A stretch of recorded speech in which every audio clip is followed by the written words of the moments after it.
मैंने सबसे ये राज छुपा रखा था कि मैं अपनी ही बड़ी बहन, जो मुझसे 13 साल बड़ी थी, के साथ पूरे 5 साल तक रिलेशनशिप में रहा। और ठीक उस दिन, जब हम लैंटर्न फेस्टिवल के मौके पर अपने परिवारों को सच बताने की तैयारी कर रहे थे, वो अचानक मेरे पास आई, मेरे कान के पास झुककर हल्के मजाक में बोली, मैं तुम्हारे साथ खेलते खेलते थक गई हूँ, क्यों ना तुम किसी और से शादी कर लो। उस पल मुझे लगा था मैं गुस्से में सीन क्रिएट करूंगा, साफ मना कर दूंगा, लेकिन अजीब तरह से मैं बिल्कुल शांत रहा और मैंने बस इतना कहा, ठीक है। और फिर मैंने खुद ही रेड वाइन की बोतल खोलकर सेलिब्रेशन शुरू कर दिया, जैसे सच में उसे मुझ जैसे परेशानी से छुटकारा मिल गया हो। क्योंकि अपनी पिछली जिंदगी में मैंने ही अपने परिवार को मनाकर उससे शादी की थी, लेकिन शादी के बाद वो मेरे साथ इतनी ठंडी हो गई थी कि हर रात मेरी नजदीकी को ठुकरा देती थी। यहाँ तक कि जब मैं एक कार एक्सीडेंट में खून से लथपथ था, तब भी वो मुझ पर ही गुस्सा हो गई थी कि मैं लापरवाह था। और बाद में मुझे पता चला कि उसके दिल में 18 साल से कोई और व्हाइट मूनलाइट था, जिससे वो हमेशा से प्यार करती थी, और मुझसे शादी सिर्फ अपने परिवार की अरेंज्ड मैरिज पूरी करने के लिए की थी। उसी वक्त मुझे समझ आ गया था कि भीख मांगकर पाया हुआ प्यार आखिर में खत्म ही होता है। इसीलिए इस बार दूसरी जिंदगी में मैंने तय किया कि मैं उसकी हर इच्छा पूरी करूंगा। और उसी पल मैंने मुस्कुराकर उसे जवाब दिया, मैं भी इस खेल से थक गया हूँ, चलो खत्म करते हैं। वो एक पल के लिए सन्न रह गई, जैसे उसे लगा हो उसने गलत सुना। फिर बोली, जे तुम्हें पता है तुमने अभी क्या कहा? लेकिन मेरे चेहरे पर वही शांत और बेफिक्र मुस्कान थी। हाँ, तुमने ही तो कहा था किसी और को ढूंढने के लिए, क्योंकि अगर ये मेरी पिछली जिंदगी होती तो उसके एक छोटे से शब्द पर भी मैं एक चिपकू पिल्ले की तरह उसका हाथ पकड़कर उसे मनाने लगता, जब तक वो मान न जाए कि वो गलत है। लेकिन इस बार मैंने खुद को आजाद करने का फैसला किया। वो कुछ कह पाती उससे पहले ही पास की मेज से ग्लास टूटने की आवाज आई और एक शख्स रोते हुए बाहर भाग गया। आसपास के लोग मुड़कर देखने लगे। मेरी बड़ी बहन यूएन ने उसकी कोहनी मारते हुए कहा, अरे वो जो अभी ग्लास तोड़कर गया, वो तुम्हारा एक्स नहीं था? आज उसे यहाँ क्यों बुलाया? नए साल में चीजें तोड़ना अच्छा नहीं होता, कहीं ये तुम्हारी वजह से तो नहीं? उसकी भौहें और सिकुड़ गईं और वो तुरंत उठकर बाहर चली गई। थोड़ी देर बाद बाहर की रोने की आवाज धीरे धीरे कम होकर फुसफुसाहट में बदल गई,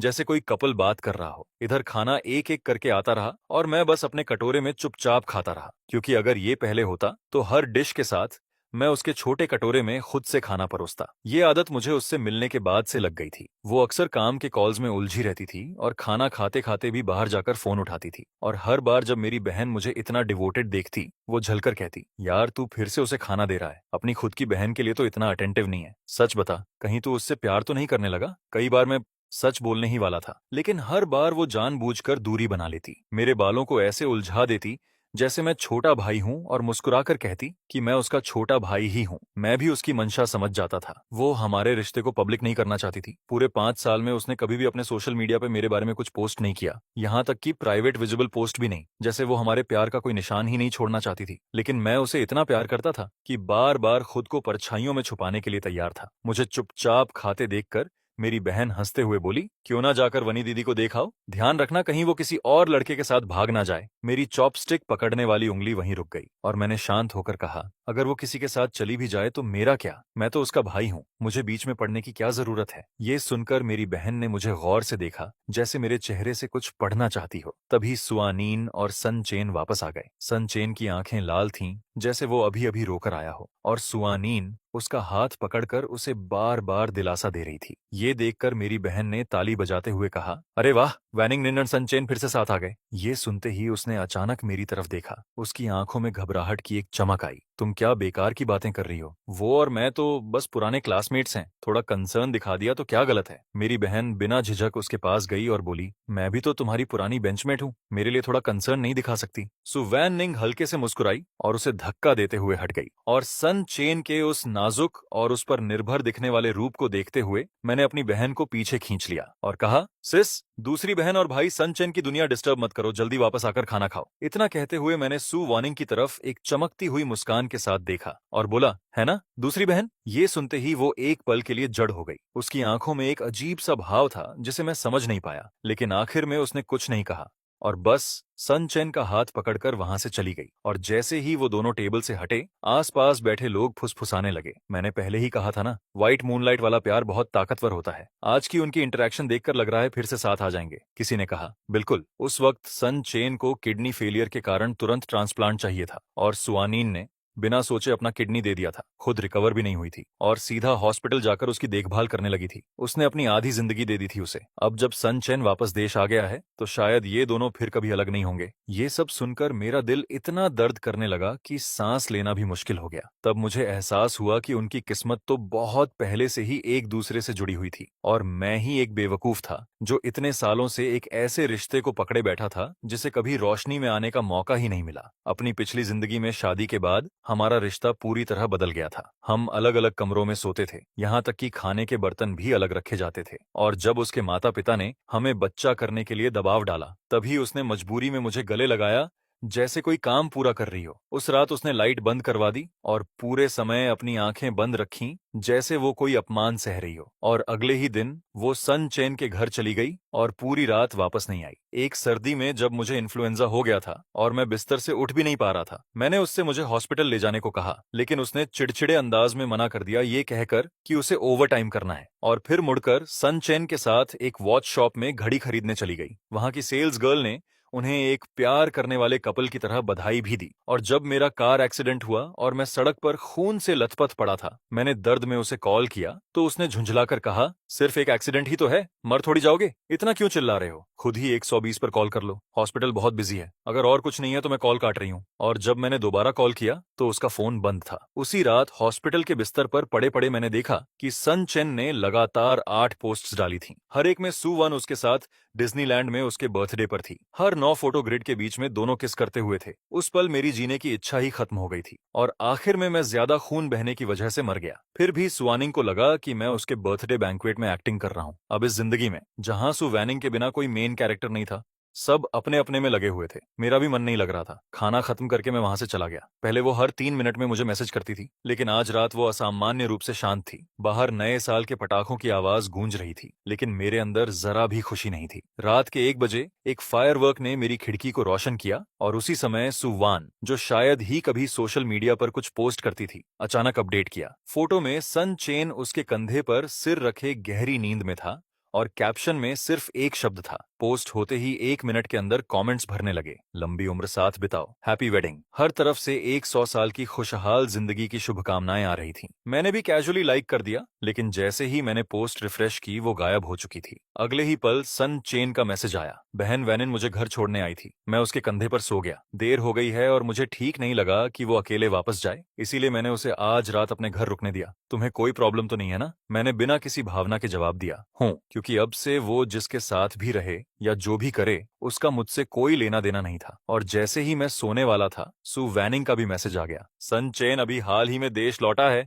उसने नए साल के लिए ज्यादा कपड़े नहीं खरीदे, तुम्हारे पास कुछ नए हैं ना, उसे दे दो, वो कल पहन लेगा, मॉल बंद है और उसके पास खरीदने का समय नहीं है। ये मैसेज देखते ही मेरा पहले से ही टूटा हुआ मन पूरी तरह से नीचे गिर गया। मुझे बस यही लगा कि पिछली जिंदगी में मैं सच में अंधा था जो उससे प्यार कर बैठा। जिन नए कपड़ों को मैंने खुद के लिए खरीदा था, जिन्हें मैंने अभी तक पहना भी नहीं था, वो चाहती थी कि मैं उन्हें उसके सबसे प्यारे इंसान को दे दूं। आखिर वो मुझे समझती क्या थी? मैंने जिद में कोई जवाब नहीं दिया और सीधे फोन बंद कर दिया। लेकिन अगली सुबह ही वो सन चेन को लेकर मेरे दरवाजे पर आ गई। सुबह के 10 बजे सुआनीन ने डोरबेल बजाई। मेरी बहन भागकर दरवाजा खोलने गई और जब उसने देखा कि सुआनीन और सन चेन बाहर ढेर सारे गिफ्ट्स लेकर खड़े हैं, तो मेरे अलावा पूरा परिवार उन्हें खुशी खुशी अंदर ले आया। सुआनीन बचपन में ही अपने माता पिता को खो चुकी थी और अपनी दादी के साथ पली बढ़ी थी, और क्योंकि वो हमारी पड़ोसी थी, मेरे माता पिता उसे पहले से ही अपनी बेटी मानते थे। जैसे ही वो अंदर आई, उसने मुझे गहराई से देखा। तभी मेरी माँ मुस्कुराते हुए सन चेन से बोली, ये तो इसका बॉयफ्रेंड होगा ना, कई सालों से नहीं देखा तुम्हें, अब तो और भी हैंडसम हो गए हो। सन चेन तुरंत मुस्कुराते हुए बोला,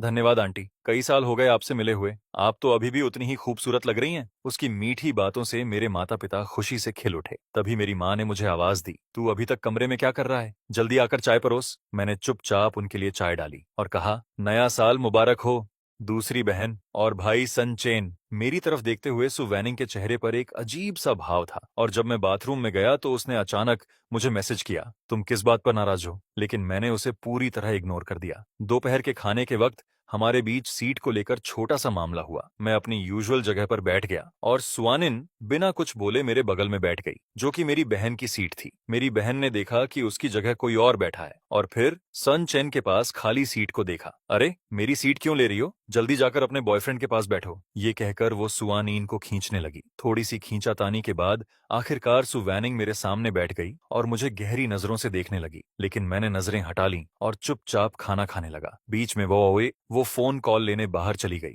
और सामने उसके खाली छोटे कटोरे को देखकर मैंने एक और निगला, लेकिन फिर भी उसे नजरअंदाज करने का फैसला किया। जब वो वापस आई तो उसने उस खाली कटोरे को देखा और फिर मुझे देखा। मेरी बहन ने तुरंत बात संभालते हुए कहा, हम सब यहाँ परिवार हैं, कोई तुम्हारा खाना नहीं छीनेगा, इसीलिए जेयूयू को परेशान मत करो। तभी मेरी माँ ने सुआनिंग को देखा और फिर मुझे एक मतलब भरी नजर से देखते हुए बोली, जेयूयू, इस साल तुम्हारी बहन वार्निंग अपना बॉयफ्रेंड घर लाई है, तुम कब अपनी गर्लफ्रेंड लेकर आओगे ताकि हम भी देख सकें। सुआनिन कुछ कहना चाहती थी, लेकिन मैंने पहले ही बोल दिया, पापा, मम्मी, अगर आपके पास कोई लड़की है तो मुझे मिलवा दीजिए। पहले मैं हमेशा ऐसे सवालों से बचता था, लेकिन इस बार मेरा जवाब सुनकर मेरी बहन की आंखों में आंसू आ गए। शाओयू, आखिरकार तुम्हें समझ आ गई, बस तुम हाँ कहो। डिनर के बाद मैं तुम्हें कुछ खूबसूरत लड़कियों से मिलवाती हूँ, मैंने हल्की मुस्कान के साथ कहा। ठीक है। सब हंसते बोलते रहे, लेकिन तभी सुआनिंग ने अचानक बीच में कहा, आंटी, मजाक मत कीजिए, सन चेन सिर्फ मेरा पुराना क्लासमेट है। मेरी माँ एक पल के लिए चौंक गई और सन चेन की मुस्कान वहीं जम गई। मेरी बहन ने माहौल और बिगाड़ते हुए कहा, तो मतलब अभी भी सिंगल हो? तो क्यों ना मैं तुम्हारी मुलाकात जोयू से करवा दूं। ये सुनकर मेरा पहले से ही उलझा हुआ दिल और कस गया। सुआनी ने उसे कोहनी मारी और कहा, छोड़ो भी, जेयूयू मेरा भाई है। मैंने गहरी सांस लेकर खुद को संभाला और मुस्कुराते हुए कहा, हाँ सिस, बेकार की बातें मत करो, सुआनिन मेरी दूसरी बहन है। डिनर के बाद सुआनिन सन चेन के साथ चली गई और अगले कुछ दिनों तक हमारा कोई कांटेक्ट नहीं हुआ। मैं अपनी जिंदगी वैसे ही जीता रहा, खाता पीता और हर क्लास गैदरिंग में एक्टिवली हिस्सा लेता रहा। नए साल के 5वें दिन की रात मेरी बहन की क्लास रियूनियन थी। उसने देखा कि मेरे पास कोई प्लान नहीं है, तो वो मुझे जबरदस्ती साथ ले गई। मैं पहले ही सोने जा रहा था और जाने से मना कर दिया, लेकिन उसने कहा, आज रात तुम्हारी दूसरी बहन की जिंदगी का सबसे इंपॉर्टेंट मोमेंट है, उसके भाई होने के नाते तुम्हें ये देखना चाहिए। और जब हम उस पार्टी में पहुंचे तब मुझे पता चला कि सन चेन आज की इस गैदरिंग में सु वैनिंग को प्रपोज करके उससे फिर से रिलेशनशिप शुरू करने वाला है। लोगों की बातों से साफ था कि जैसे ही सोन चेन वापस देश लौटा, उन दोनों के बीच के एहसास तेजी से फिर गर्म हो गए थे और उनके दोबारा साथ आने की संभावना बहुत ज्यादा थी। एक क्लासमेट जो ज्वेलरी शॉप में काम करता था, उसने कहा, वो स्वानिन परसों हमारी दुकान पर रिंग देखने आई थी। 90% चांस है कि वो सनचेन के लिए है। मैं अपनी बहन के लगभग सभी क्लासमेट्स को जानता था और जैसे ही मैं वहां पहुंचा, कई लोग मुझे देखकर ग्रीट करने लगे और मजाक में बोले कि मैं यहाँ मौजूद सिंगल लड़कियों में से किसी एक को चुन लूं। मैं भी हंसकर उनके साथ मजाक करता रहा, लेकिन थोड़ी दूरी पर खड़ी सु वार्निंग चुपचाप मुझे देख रही थी। बिना कुछ बोले डिनर शुरू होने से पहले सन चेन मुझे अलग ले गया और बोला, जेयूयू, मुझे पता है वैनिंग तुम्हारी बात बहुत मानती है, वो तुम्हारी हर बात सुनती है, तो जब मैं बाद में अपने दिल की बात कहूंगा तुम मेरे लिए कुछ अच्छा बोल देना, ठीक है? इससे हमारे फिर से साथ आने के चांसेस और बढ़ जाएंगे। बाहर से वो शांत और सज्जन लग रहा था, लेकिन उसके अंदर की नीयत साफ नहीं थी। उसे पता था कि मैं सु वानिंग को पसंद करता हूँ, लेकिन क्योंकि वो हमारे रिश्ते को पब्लिक नहीं करना चाहती थी, मुझे सब कुछ सहकर चुप रहना पड़ता था और वो इसी कमजोरी का फायदा उठाकर मुझे अंदर ही अंदर तोड़ना चाहता था। लेकिन उसे ये नहीं पता था कि अपनी पिछली जिंदगी जीने के बाद मैं पहले ही सु वैनिंग को छोड़ चुका हूँ। इसीलिए मैंने उससे भी ज्यादा चमकती मुस्कान के साथ कहा, बिल्कुल चिंता मत करो, मैं तुम दोनों की जरूर मदद करूंगा। वो मुस्कुराया और वापस प्राइवेट रूम में चला गया। डिनर टेबल पर पता नहीं सु वानिंग को क्या हो गया था, वो बार बार मेरे कटोरे में खाना डालने लगी, बिल्कुल वैसे ही जैसे पहले मैं उसके लिए करता था। तभी वेटर एक नई गरम चिकन डिश लेकर आया और जैसे ही उसने एक टुकड़ा उठाकर मेरे कटोरे में डालना चाहा, मैंने तुरंत अपना हाथ बढ़ाकर कटोरा ढक लिया और मुस्कुराकर कहा, दूसरी बहन, मैं अब बड़ा हो गया हूँ, खुद कर सकता हूँ, ये सनचन के कटोरे में डाल दो। वो चिकन का टुकड़ा हवा में ही अटक गया। माहौल थोड़ा ऑकवर्ड हो गया। तभी सनचन ने अपना कटोरा आगे बढ़ाते हुए कहा, सिस्टर वार्निंग, कौन जानता है, शायद जोयू के दिल की लड़की यहीं मौजूद हो, उसके लिए इतना मत सोचो। उसके इतना कहते ही बाकी क्लासमेट्स एक एक करके उठने लगे और सन चेन के साथ ड्रिंक करके उसे वेलकम करने लगे। जैसे ही उसने ग्लास उठाया, सु वैनिंग ने तुरंत वो छीन लिया और बोली, सन चेन को शराब नहीं सहन होती, ये मैं उसके लिए पीती हूँ। और फिर उसने एक ही घूंट में पूरा ग्लास खत्म कर दिया। सब लोग तालियां बजाने लगे। वो एक के बाद एक ग्लास पीती गई और उसका चेहरा हल्का लाल होने लगा। तभी सन चेन ने उसका हाथ पकड़कर रोका। वार्निंग,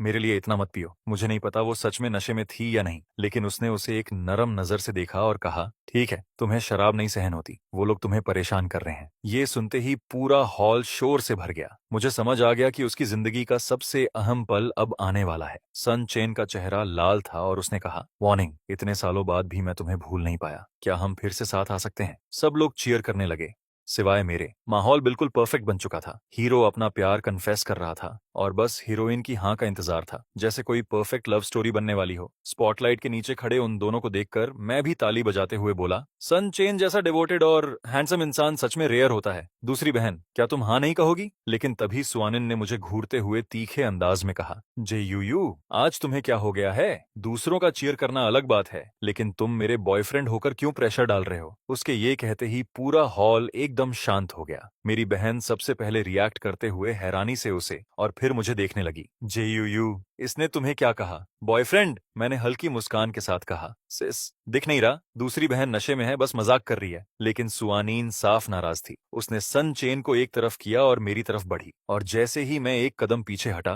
तभी उसके पीछे से ग्लास टूटने की आवाज आई। हम सबने मुड़कर देखा तो सन चेन की पिंडली कांच से कट चुकी थी। ये देखते ही सु वैनिंग ने सब कुछ छोड़ दिया और तुरंत उसे उठाने के लिए दौड़ी। उसकी चोट देखकर उसके चेहरे पर चिंता साफ दिख रही थी। सन चेन ने पहले मुझे एक साइड ग्लांस दिया और फिर सु वार्निंग से बेचारगी से कहा, वार्निंग, इतने लोग देख रहे हैं, जल्दी मुझे छोड़ दो, नहीं तो लोग हमारे रिश्ते को गलत समझेंगे। और छोटा भाई जोयू भी लगता है आज मूड में नहीं है। क्या तुम उसे देखने नहीं जाओगे? उसकी आवाज ना बहुत ऊंची थी न धीमी, बस इतनी कि मेरे कानों तक साफ पहुंच जाए। उसने जानबूझकर ये बात कही थी ताकि सुआनीन सबके सामने हमारा रिश्ता साफ करे, लेकिन उम्मीद के उलट वो गंभीर चेहरा बनाए चुप रही और कुछ नहीं बोली। सन चेन ने मुझे एक नजर देखा और फिर उससे कहा, इसे छोड़ो, पहले मुझे हॉस्पिटल ले चलो। और वो उसे सहारा देकर प्राइवेट रूम से बाहर ले गई। उनके जाते ही मेरी बहन तुरंत मेरे पास आकर बोली, वो सुआनी तो कभी नशे में नहीं होती, सच सच बता, तुम दोनों के बीच क्या चल रहा है? मैंने सिर हिलाकर कहा, कुछ नहीं। शायद सन चेन बहुत अचानक बोल गया और वो समझ नहीं पाई। वो और पूछना चाहती थी, लेकिन मैंने बात टाल दी। खाना खत्म होते ही मैं बहाना बनाकर निकल गया और पार्टी के बाद अकेला सड़क पर चलता रहा। चारों तरफ कपल्स और छोटे छोटे ग्रुप्स थे। सबके चेहरों पर मुस्कान थी। लोग पटाखे जला रहे थे, लेकिन मेरे अंदर कुछ भी महसूस नहीं हो रहा था। जब मैं अपने बिल्डिंग के नीचे पहुंचा तो वहां सु वार्निंग खड़ी थी। मैंने कदम तेज किए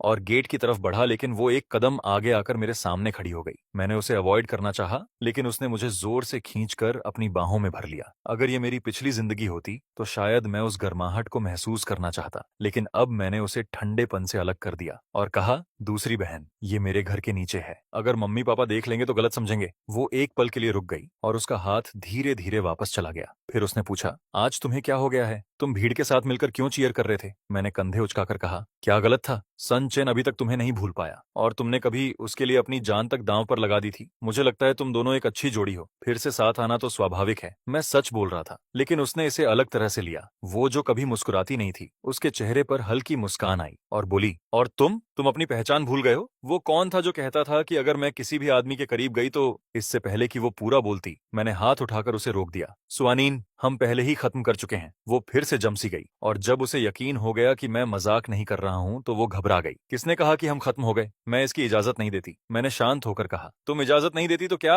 तभी पीछे से मेरी बहन की आवाज आई। मैंने पलटकर मुस्कुराते हुए कहा, दूसरी बहन सन चेन को एक वॉच देना चाहती है, इसलिए मुझसे पूछने आई थी कि आपको लोग किस तरह की स्टाइल पसंद करते हैं। कह रही थी, अगर मैं ठीक से जवाब नहीं दूंगा तो मुझे घर में नहीं जाने देगी। ये सुनते ही सु वैनिंग का चेहरा बदल गया। उसने मेरा हाथ पकड़ लिया और कुछ कहने ही वाली थी कि मेरी बहन ने बीच में बोल दिया, अगर सन चेन के लिए है तो उससे खुद पूछो, मेरे भाई से क्यों पूछ रही हो? या तुम जोयू को वॉच देना चाहती हो? ये सुनकर उसके गाल हल्के लाल हो गए। मैंने उसके हाथ की उंगलियां एक एक करके हटाई और कहा, जब तुमने सन चेन के साथ फिर से शुरू करने का फैसला कर लिया है दूसरी बहन, तो अभी उसके पास क्यों नहीं जाती? उसकी टांग घायल है, उसे किसी की जरूरत है। ये सुनते ही उसने आवाज ऊंची कर दी, जोयू, तुम्हें पता है तुम क्या बोल रहे हो? किसने कहा कि मैं उसके साथ फिर से शुरू कर रही हूँ? उसे मुझ पर चिल्लाते देख मेरी बहन भी चिढ़ गई। स्वानिन, तुम्हें क्या हो गया है? तुम रेकनसाइल करो या ना करो, ये तुम्हारा और सन चेन का मामला है। गुयू पर क्यों गुस्सा निकाल रही हो? मैं देख सकता था कि स्वानिन फिर भड़कने वाली है। तभी मेरी बहन ने मुझे कोहनी मारी, चलो, बहुत ठंड है, घर चलते हैं। घर पहुंचते ही मैं जूते भी नहीं उतार पाया था कि सुहानिन का फोन आने लगा। मैंने कई बार काट दिया,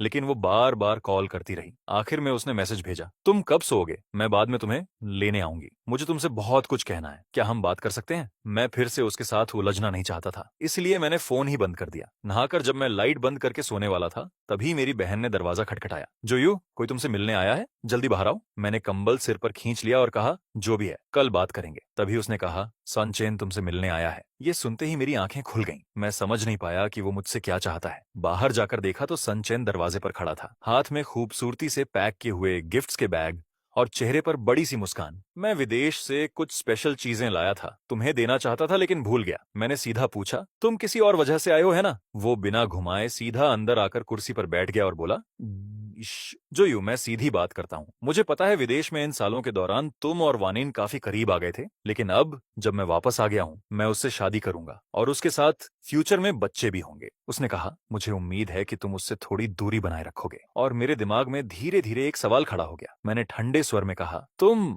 गलत समझ रहे हो। वो और मैं बस भाई बहन जैसे हैं। अगर तुम्हारी बात खत्म हो गई है तो अब तुम जा सकते हो, मुझे सोना है। ये सुनते ही सनचन की आंखों में गुस्सा भर गया। अगर तुम बीच में नहीं आते तो आज रात मैं और सुवानिन फिर से साथ आ जाते। तुम आखिर क्या नाटक कर रहे हो? सुवानिंग तुम्हें पसंद करती है, तुम्हें दिखता नहीं? मैंने सिर हिलाया और बेहद गंभीर आवाज में कहा, वानिंग और मैं भाई बहन जैसे हैं, अब और आगे भी ये कभी नहीं बदलेगा। अगर तुम्हें वो पसंद है तो सीधे उसके पास जाओ, मुझ जैसे बाहरी इंसान पर समय बर्बाद मत करो। मेरी इस बात पर वो कुछ पल के लिए बिल्कुल चुप हो गया, जैसे उसके पास कहने को कुछ बचा ही ना हो। फिर वो बिना कुछ बोले गिफ्ट्स के बैग वहीं छोड़कर चला गया। लेकिन उसके जाने के बाद मुझे कोई सुकून नहीं मिला, उल्टा दिल और भारी हो गया। क्योंकि पिछली जिंदगी में भी जब मैंने और सुवानिन ने शादी की खबर दी थी, तब सन चेन मुझसे अकेले मिलने आया था। मुझे लगा था वो झगड़ा करने आया है, लेकिन वो हैरानी की बात थी कि वो बहुत शांत था। उसने अपना फोन निकाला और पहली मुलाकात से लेकर अब तक की उसकी और सुवानिंग की पूरी चैट हिस्ट्री मुझे दिखाने लगा। पहले फॉर्मल मैसेजेस, फिर धीरे धीरे नजदीकियां, पहली मुलाकात, पहली कन्फेशन, उनका रिलेशनशिप, और फिर ब्रेकअप के बाद भी जब वो विदेश में था तब भी दोनों के बीच एक अजीब सा कांटेक्ट बना रहा, जो दिखने में दोस्ती था लेकिन असल में कुछ और ही था। उसने मेरी तरफ देखा और उसकी आंखों की चमक धीरे धीरे बुझती गई, लेकिन चेहरे पर एक अजीब सी संतुष्टि थी। देख रहे हो, जिसे सुवानिन सच में प्यार करती है वो मैं हूँ। शादी से क्या फर्क पड़ता है? उसका दिल कभी तुम्हारे पास नहीं होगा। उसने तुमसे प्यार में शादी नहीं की थी, बस जिम्मेदारी की वजह से। उस वक्त मैंने उसकी बात मानने से इनकार कर दिया था। मुझे लगा था कि ठंडी चैट हिस्ट्री कभी उस इंसान की जगह नहीं ले सकती जो हर दिन मेरे साथ रहता है, लेकिन मुझे क्या पता था कि उसकी हर बात सच साबित होगी। उस रात मेरी नींद बिल्कुल खराब रही। सुबह तक मैं जागता रहा, तभी बाहर से मेरी बहन ने दरवाजा खटखटाया। जोयू, तुमने उस दिन कहा था ना कि तुम किसी को ढूंढना चाहते हो। मेरी एक दोस्त आज विदेश से वापस आई है, वो भी तुम्हारी तरह मेडिकल फील्ड में है। मिलना चाहोगे? ये सुनते ही मेरे अंदर अचानक एनर्जी आ गई। हाँ, पुराना गया, नया आया। अभी मेरे लिए सबसे अच्छा तरीका है खुद को डिस्ट्रैक्ट करना। मुझे इतने उत्साह से उठकर तैयार होते देखकर मेरी माँ भी हैरान रह गई कि मैं सच में बदल गया हूँ। मैं खुद भी हल्का सा मुस्कुरा दिया। कहीं ना कहीं ये सब सुवनिंग की वजह से ही था। मेरी बहन की वो दोस्त काफी स्ट्रेट फॉरवर्ड थी। मिलने का समय तय होते ही उसने खुद ही मेरी कॉन्टैक्ट डिटेल्स मांग ली। मैंने अपनी बहन से कहा उसे मेरा वी चैट दे दें। उसे ऐड करने के बाद मैंने देखा कि उसकी प्रोफाइल पिक्चर एक ब्रिटिश शॉर्ट हेयर बिल्ली की थी, और मुझे अचानक एक अजीब सी फेमिलियर फीलिंग हुई क्योंकि मेरी डीपी एक ब्लैक कैट थी। उसने कहा कि हम कल मेरे घर के पास एक यूनान रेस्टोरेंट में मिलेंगे। मैंने हैरानी से पूछा, तुम्हें कैसे पता कि मुझे स्पाइसी खाना पसंद है और मैं उसी रेस्टोरेंट में जाता हूँ? उसने जवाब दिया, मैंने तुम्हारी बहन से पूछा। उसकी ये तैयारी देखकर मुझे उसके लिए अच्छा महसूस हुआ। अगले दिन मैं जल्दी घर से निकल गया। रास्ते में सुवानिन की कॉल्स लगातार आती रहीं, और जब मैंने उठाया नहीं तो उसने मैसेजेस भेजने शुरू कर दिए। जोयू, तुम कहाँ हो? मैं तुम्हें लेने आ रही हूँ, हमें बात करनी है, प्लीज रिप्लाई। लेकिन मैंने उसे डिस्टर्ब मोड पर डाल दिया। रेस्टोरेंट में घुसते ही वेटर के साथ मैं उस टेबल तक गया जो लिन सुयान ने रिजर्व की थी। दूर से ही खिड़की के पास बैठी एक बेहद खूबसूरत लड़की दिखी। वो शायद वही थी। हमारी पहली मुलाकात में ही लिन सुयान काफी थॉटफुल निकली। उसने मुझे एक छोटा सा गिफ्ट दिया, एक खूबसूरती से तराशी हुई लकड़ी की म्यूजिक बॉक्स। जैसे ही मैंने उसे घुमाया, उसमें से हल्की मीठी धुन, चिड़ियों की आवाज और पानी के बहने की आवाज आने लगी। वो एहसास बहुत सुकून देने वाला था। मेरी खुशी देखकर वो अचानक बोली, ये मैंने खुद बनाई है। मैं चौंक गया। तुम मेडिकल स्टूडेंट हो ना, ये सब कैसे बना लेती हो? वो हल्की सी शर्माते हुए बोली, मेरे दादा कारपेंटर थे, बचपन में उनसे सीखा। मैंने जेन्युइनली इम्प्रेस्ड होकर उसे थम्स अप दिया। हमारी बातचीत और खाना इतना स्मूथ चला कि मुझे उसके साथ बहुत कंफर्टेबल महसूस हुआ। और जब खाना लगभग खत्म हो गया तो मैं आधा मजाक करते हुए उससे हंसी मजाक करने लगा। मैं थोड़ा हंसते हुए बोला, पहली बार मिल रहे हैं और तुमने इतना कीमती गिफ्ट दे दिया। मुझे तो समझ नहीं आ रहा मैं तुम्हें बदले में क्या दूं। मुझे ना ड्राइंग आती है ना सिंगिंग। मेरी बात सुनकर लिन सुयान मुस्कुरा पड़ी और बोली, कोई बात नहीं, आगे भी मिलते रहेंगे, वही मेरे लिए रिटर्न गिफ्ट होगा। हम दोनों हंसते बात करते रहे कि तभी पीछे से एक जानी पहचानी आवाज आई और एक पल में मेरा अच्छा मूड टूट गया। मैं पलट कर देखा तो सु वैनिंग सामने खड़ी थी, थकी हुई, आंखों में बेचैनी लिए। ज्यू, तुम्हें ढूंढना कितना मुश्किल था पता है? वो तेजी से मेरे पास आई और मुझे कुर्सी से खींच लिया। कोई वजह होगी कि तुम मेरे कॉल्स और मैसेजेस इग्नोर कर रहे हो। अच्छा खेल रहे हो तुम। अभी तक हम ऑफिशियली ब्रेक भी नहीं हुए और तुम दूसरी लड़की के साथ डेट पर आ गए। उसकी आवाज बहुत तेज नहीं थी, लेकिन इतनी थी कि आसपास बैठे लोग मुड़कर देखने लगे। मैंने उसे जोर से हटाते हुए कहा, बकवास मत करो। जिस दिन तुमने अपने बर्थडे पर ब्रेक की बात कही थी उसी दिन मैंने मान लिया था। अब मैं सिंगल हूँ। मैं किसके साथ जाता हूँ ये तुम्हारा मामला नहीं है। मेरी बात सुनकर वो पूरी तरह भड़क गई और अचानक सबके सामने मुझे किस करने की कोशिश करने लगी। लेकिन उसी वक्त एक मजबूत हाथ हमारे बीच आ गया। लिन सुयान ने बिना मेहनत के उसे पीछे धकेला और मुझे अपने पीछे कर लिया। मिस, अगर आप ऐसे ही जारी रखेंगी तो मैं पुलिस बुलाकर सेक्सुअल हैरेसमेंट की रिपोर्ट करूंगी। ये सुनते ही सु वैनिंग गुस्से से बोली, तुम होती कौन हो? मैं अपने बॉयफ्रेंड से बात कर रही हूँ, बीच में मत आओ। ये कहते हुए उसने लिन सुयान की कॉलर पकड़ने की कोशिश की, लेकिन उसकी हाइट कम होने की वजह से वो खुद ही पीछे धकेल दी गई। लिन सुयान शांत लेकिन सख्त आवाज में बोली, आपका ये बिहेवियर देखकर तो नहीं लगता कि आप उसकी गर्लफ्रेंड हैं। आसपास के लोग भी लिन सुयान की बात से सहमत होने लगे। सु वानिंग को समझ आ गया कि वो जीत नहीं पाएगी, तो वो थोड़ी देर शांत हो गई। लेकिन जैसे ही लिन सुयान ने गार्ड थोड़ा नीचे किया और मेरी तरफ देखा, सु वानिंग अचानक उस पर झपट पड़ी और दोनों जमीन पर गिरकर उलझने लगे। मैं बिना किसी भाव के तुरंत 110 डायल करके पुलिस को कॉल किया और फिर सन चेन को फोन करके कहा कि अपनी गर्लफ्रेंड को संभाले। लेकिन उधर से उसकी आवाज बिल्कुल ठंडी आई, अब से सु वार्निंग के बारे में मुझे कभी कॉल मत करना, मैं उसके साथ रिकंसाइल नहीं करूंगा। और इससे पहले कि मैं कुछ बोल पाता उसने फोन काट दिया। मैं कुछ पल फोन को घूरता रहा, समझ नहीं आया क्या हो रहा है। पुलिस स्टेशन में दोनों को वार्निंग दी गई और जल्दी छोड़ दिया गया। बाहर आते ही सु वैनिंग फिर मेरे सामने खड़ी हो गई। उसकी आंखों में बेकाबू भाव थे। मैंने थककर कहा, सुआनीन प्लीज मुझ परेशान करना बंद करो। मेरी बात खत्म होते ही वो जल्दी जल्दी बोली, उस दिन मैंने ज्यादा पी ली थी, वो सब मजाक था, सीरियसली मत लेना। मैंने कभी सन चेन के साथ वापस जाने के बारे में नहीं सोचा, मुझे पसंद तुम हो। मैं ठंडे अंदाज में हंस पड़ा। तुम बार बार कहती हो कि तुम्हें मैं पसंद हूँ, तो फिर 5 साल तक हमारा रिश्ता छुपाकर क्यों रखा? हमेशा अंधेरे में क्यों रखा मुझे? सच ये है कि तुम्हें मुझसे नहीं खुद से प्यार है। इतना कहकर मैं मुड़ गया। वो मेरे पीछे आना चाहती थी, लेकिन लिन सुयान ने रास्ता रोक लिया और सु वैनिंग वहीं खड़ी रह गई, हमें जाते हुए देखती रही। लेकिन मुझे क्या पता था कि वो पलटकर हमारे रिश्ते को पूरी दुनिया के सामने अनाउंस कर देगी। अगली सुबह मैं अभी ठीक से जागा भी नहीं था कि मेरी बहन ने दरवाजा खटखटाया। मैंने उनींदी आंखों से दरवाजा खोला तो देखा सु वानिंग और मेरी बहन दोनों बाहर खड़ी थीं। मैं इंस्टिंक्टिवली दरवाजा बंद करने वाला था, लेकिन मेरी बहन ने रोक लिया। जेयूयू, सु वैनिंग ने सब कुछ बता दिया है, मैंने ठंडे स्वर में कहा। मुझे कुछ एक्सप्लेन करने की जरूरत नहीं है, वो और मैं बस स्वान सिबलिंग्स हैं। मेरी बहन फिर बोली, लेकिन उसने कहा कि तुम दोनों 5 साल रिलेशनशिप में थे, ये सब क्या है? ये सुनकर मैं हंस पड़ा। 5 साल रिलेशनशिप? दूसरी बहन, क्या तुम्हारे पास कोई प्रूफ है? सु वानिंग कुछ कहना चाहती थी, लेकिन उसके पास कोई जवाब नहीं था। 5 साल में उसने कभी मेरे बारे में एक भी सोशल मीडिया पोस्ट नहीं डाली। अगर कुछ था भी तो सिर्फ हम तीनों की ग्रुप फोटोज। 5 साल में हमारे गिफ्ट्स भी बस खाने पीने तक ही सीमित थे। वो कभी कोई ऐसा निशान छोड़ना ही नहीं चाहती थी जिससे हमारा रिश्ता साबित हो सके। मैं पहले कंफ्यूज्ड रहता था, दिल में शिकायत भी थी, और वो हमेशा कहती थी कि मैं अभी छोटा हूँ, फैमिली अपोज करेगी। लेकिन अब मैं छोटा नहीं हूँ। मैं 18 साल की उम्र से उसके साथ रिलेशनशिप में था, अब मैं 23 साल का हूँ। मेरी बात सुनकर सुआनीन जैसे कुछ सोचने लगी और जल्दी से बोली, तुम्हारे फोन में हमारी फोटोज नहीं है? निकालो और अपनी बहन को दिखाओ। मैं ठंडे अंदाज में हंसा। थी, लेकिन जो फोटोज हम दोनों ने अकेले ली थी वो सब मैं डिलीट कर चुका हूँ। अब सिर्फ वही ग्रुप फोटोज बची हैं जब हम तीनों साथ बाहर गए थे। हमारी बात पास में सुन रही मेरी बहन अब शक करने लगी थी। उसने भौहें चढ़ाकर कहा, तुम कह रही हो 5 साल रिलेशनशिप था, ठीक है, अगर बाहर वालों को पता नहीं था, लेकिन एक भी सबूत नहीं? सुआन निंग, क्या तुम सच में मेरे भाई के साथ थी? अगर ऐसा है तो तुम इंसान भी हो। सुआनिन फिर भी जिद करने लगी तो मेरी बहन का धैर्य टूटने लगा। वो घबराकर मेरी तरफ देखती हुई बोली, जेयूयू, जल्दी अपनी बहन को समझाओ, हम सच में 5 साल साथ थे। क्या तुम्हें याद नहीं तुमने क्या कहा था? क्या तुम भूल गए कि तुमने कहा था कि तुम मुझसे प्यार करते हो? उसकी ये बातें सुनकर मेरे अंदर घिन सी उठ गई।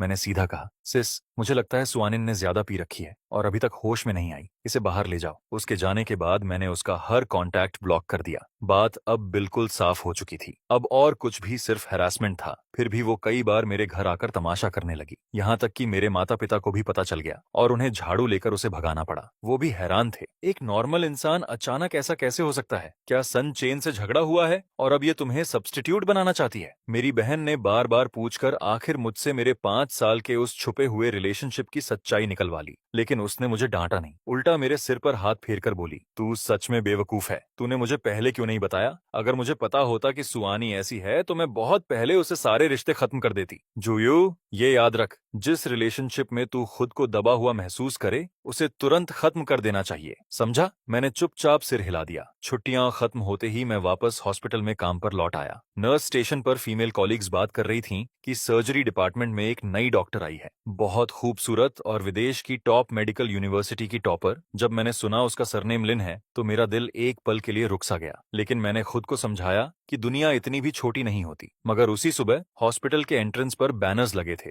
और बाकायदा वेलकम मीटिंग रखी गई थी। तभी मुझे पता चला कि वो नई डॉक्टर सच में लिन सुयान ही है। सबकी तालियों के बीच उसने मुझे देखा और मुस्कुरा दी, इतनी देर तक कि सब लोग उसकी नजर फॉलो करते हुए मेरी तरफ देखने लगे। मेरे पास खड़ी कोलेग ने मुझे कोहनी मारकर पूछा, क्या बात है, जानते हो उसे? मैंने जल्दी से झूठ बोला, नहीं, आज ही पहली बार मिल रहा हूँ डॉक्टर लिन से। लेकिन मेरी बात खत्म होते ही लिन सुयन सीधे मेरे पास आ गई और हाथ बढ़ाकर बोली, जुयू, क्या कोइंसिडेंस है? और पूरे हॉल में फुसफुसाहट शुरू हो गई। 1 महीने के अंदर पूरे हॉस्पिटल को पता चल गया कि लिन सुयान मुझे परस्यू कर रही है। वो रोज मुझे शिफ्ट के बाद वेट करती, नाइट ड्यूटी में स्नैक्स लेकर आती। उसकी केयर से मेरा वजन भी 1 किलो बढ़ गया। हमारे बीच का रिश्ता धीरे धीरे एम्बिग्युअस हो गया था। बस एक पतली सी परत बाकी थी जिसे हम दोनों ने अभी तक पार नहीं किया था। लेकिन जो मैंने कभी सोचा भी नहीं था वो हुआ। एक दिन हॉस्पिटल में मुझे फिर से सू वार्निंग दिख गई। 2 महीने से ज्यादा हो गए थे उसे देखे हुए और इस बार वो एक लड़के को डॉक्टर दिखाने लाई थी। उस लड़के का चेहरा देखकर मैं एक पल के लिए चौंक गया। वो थोड़ा बहुत मेरी तरह दिखता था। तभी सू वार्निंग ने मुझे देख लिया। वो भी रुक गई और फिर मेरी तरफ चलने लगी। मैं भीड़ के बीच से निकलकर एलिवेटर की तरफ बढ़ गया, उससे दूर जाने के लिए। लेकिन अचानक मैं किसी से टकरा गया। लिन सुयान थी। उसने मुझे हटाया नहीं बल्कि और करीब खींच लिया, जैसे जानबूझकर मुझे अपने पास रख रही हो। लोग देखने लगे। मैंने सिर घुमाकर देखा। एलिवेटर का दरवाजा बंद होने वाला था। उस सिकुड़ती हुई दरार के बीच मैंने सू वैनिंग के चेहरे पर खालीपन देखा। लेकिन इस बार मेरे दिल में कुछ भी नहीं हिला। बस एक ही ख्याल आया, अलविदा सू वैनिंग,